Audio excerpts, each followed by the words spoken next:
Es, protams, varu paprovocēt tevi, pamēģinām vēl vienu variantu.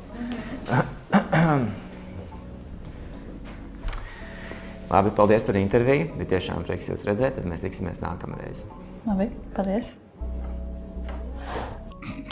Ārprāts, es jau sajūtos. Es pat nezinu, ko darīt. Nu jā, redz kā ir. Nu, un, tāpēc, ka tu sagaidīji no manis kaut kādu jau Man galvā pat neiešāvās nekāds jautājums, ko uzprasīt. Vai man doties? Nē, tā nevar prasīt. Nē, kāpēc vari? Var prasīt, vai Jo es drīkst tekstuāli iet? jau mēs atradījāmies ar tevi, vai ne? Tas nozīmē, ka punkts ir pielikts tajā intervijai. Bet nezinu, kāpēc tas jefiņš te sēž vienkārši tev te priekšā un negrib kustēties.